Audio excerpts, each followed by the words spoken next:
It's beer o'clock on Real Ale Craft Beer. Today we've got a beer from Monkish Brewing Company, and it's a can of their Cats to Chase. It's a double dry hopped double IPA coming in at 8.4% ABV in a 500 milliliter or a 1 pint 16 fluid ounce can.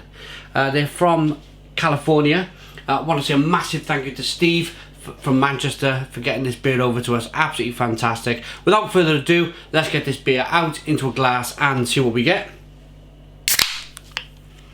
Nice bit of smoke on the can opening, beer in the glass.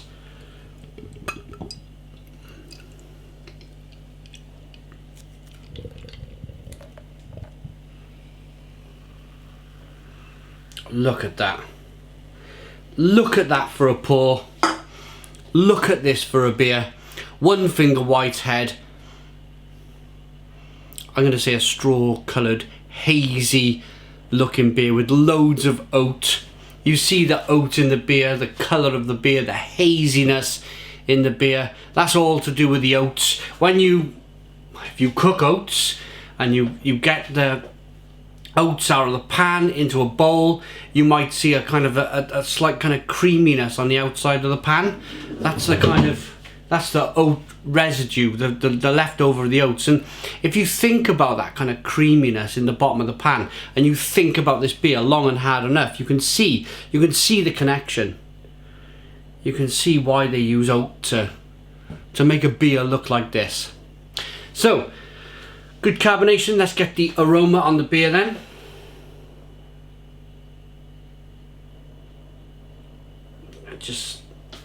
The aroma on this beer is just quite incredible. It really is incredible.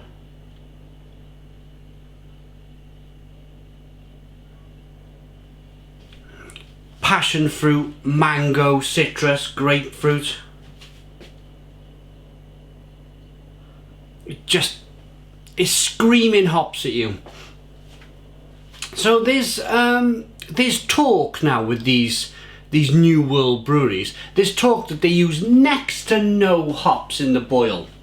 Like I'm talking to some of you guys who kind of totally understand this, but they use next to no hops in the boil. Now let me explain very quickly to maybe some newcomers who are coming into the beer scene here. When you drop the hops in the boil, you're taking down the bitterness. When you dry hop it in the fermenter, that's where the beer, and I'm breaking this down very, very simply, that's where the liquor, the wort, that's where the wort is going from a worty, sugary solution over 3 or 4 weeks. It's turning, all of that kind of sugar is being turned into alcohol from the yeast, and that's all done in a great big vat. Whilst that's happening, they're chucking loads of hops in the beer, and it's just quite kind of amazing, isn't it, how they kind of do this. So right, without further ado, let's dive into this one.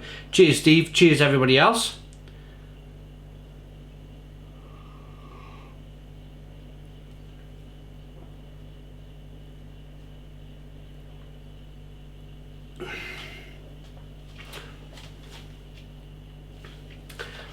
Wow,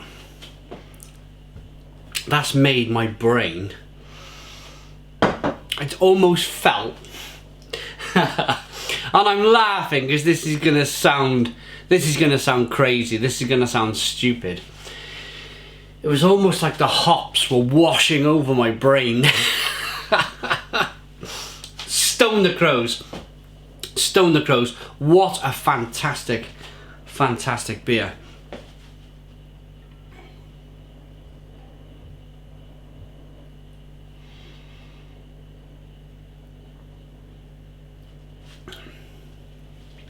First thing I'm getting,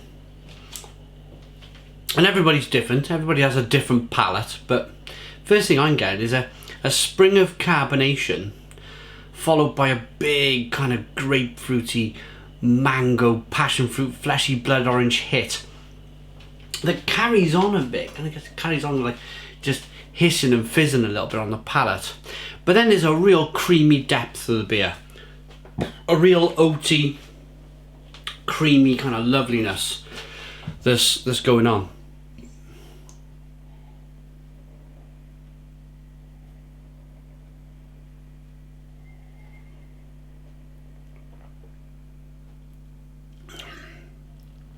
And that really does help with the drinkability. Really helps with the drinkability. I put these, well, I stored them in the fridge, and I got them out the fridge about kind of half an hour ago. So they're a really nice temperature.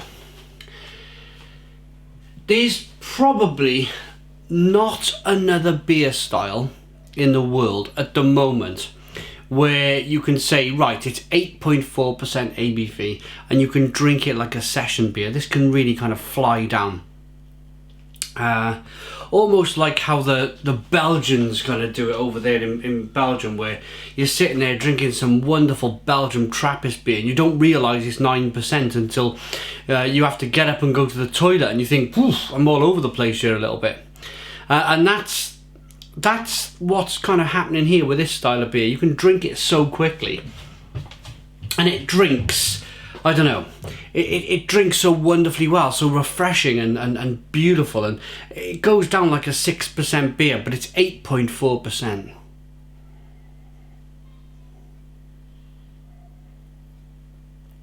Great balance to the beer. A little bit of kind of sweet, kind of wafery malt over there, and then it goes over to like a lovely, beautiful kind of citrusy, kind of grapefruity, mango, passion fruit, hop middle with a little bit of bitterness on the back end. So you're kind of floating around in terms of the balance. The balance is kind of right. Loads of flavour down the middle. It's wonderful. It really is a wonderful, wonderful beer. It's shirts open today. It's really muggy. It's really, really muggy today, and I was like, I really need a beer. I need something like this just to refresh myself a little bit, and I'm glad I've got it.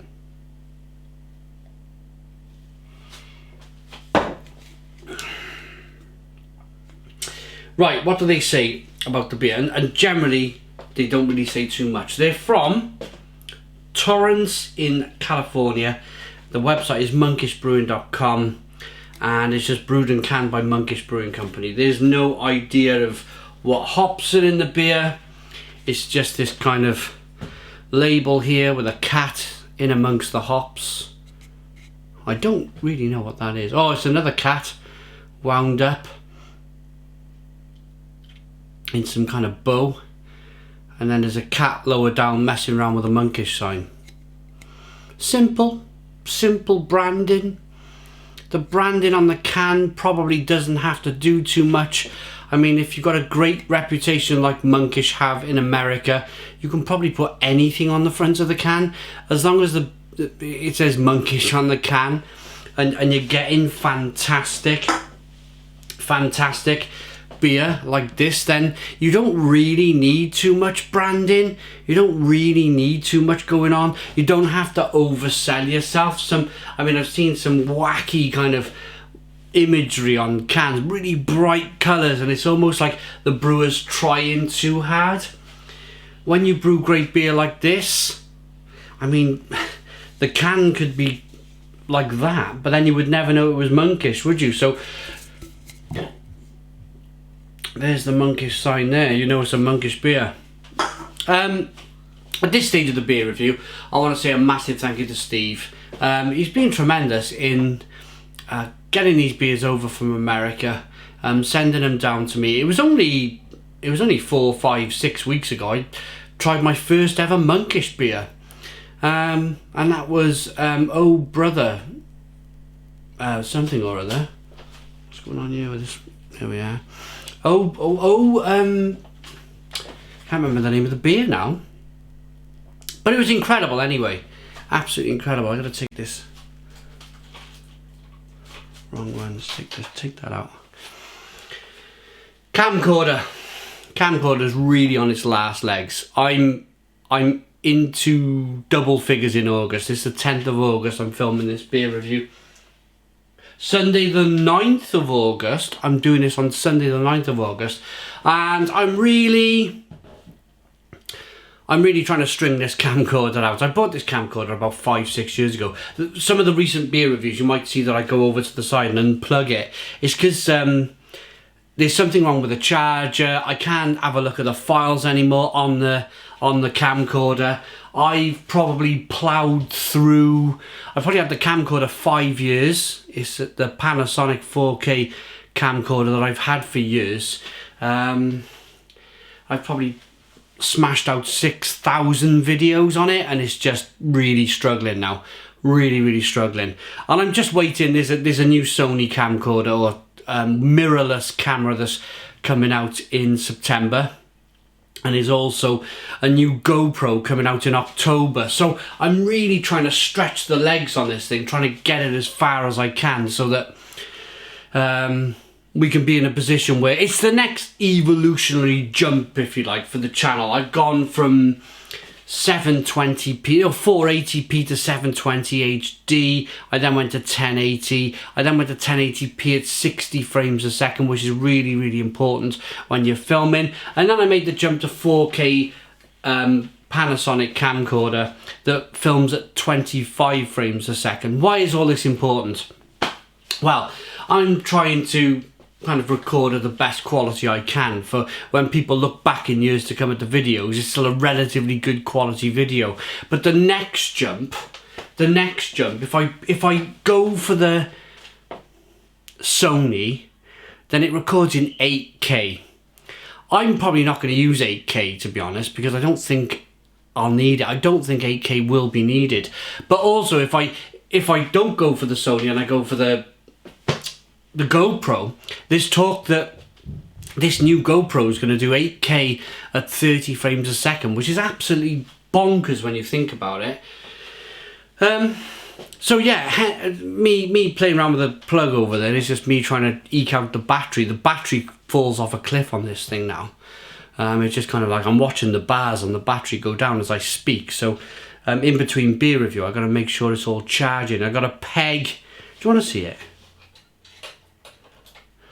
Do you want to see my electrical work? Here we go. So, I was in Poland last year. And the cable started messing about. It started kind of flickering on the end of the USB. And it just come loose. And it was so tight into the end that, like, I normally use these little kind of, I can do a bit of electrician stuff, you know, mess about. But I managed to connect that one, look. And it just about connects to the end, because it was so tight to the end, I couldn't get any cable. But anyway, what I did, I managed to super glue some sellotape into position. That worked for months. But then the sellotape started coming off on the actual USB plug. So what I did, I grabbed hold of this peg and I made sure all of that was down and it was all in and working. And I grabbed hold of the peg and I put the peg on it and made it tighter. Let's see. Here we go. Bang! Let's see what happens now. No, it's come off again. I'm just talking, you know. We've done the beer review. I can rate the beer in a minute. It doesn't want to go back in though.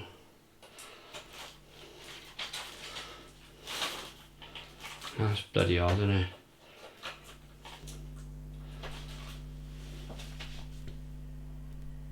Nah, it's still flashing. Anyway, get back to the bit. Oh, there we are. There we are. It's working a bit. We've got a bit of power going on. Right, okay. let's rate this beer. It's pretty terrific. I could film on my iPhone, but I think that'd be a real faff. I think that would be a real faff, filming on my iPhone, messing about trying to export all the files. So I thought, right, let's try and get this thing going for another minute. I like to drag things out anyway. It's part of my nature. It's going to explode in a minute. Let's unplug the bloody thing. Right. Rating 4. Cats to Chase by Monkish Double Dry Hop Double India Pale Ale at 8.4% ABV. I really like it. It's a good beer. loads of flavour. I'm going to give it a Stone the Crows 9 out of 10. So 9 out of 10 from Real Ale Craft Beer. Please put your comments in the comments box, subscribe to our daily beer and food reviews, give us a big fat thumbs up. Boom! Cheers!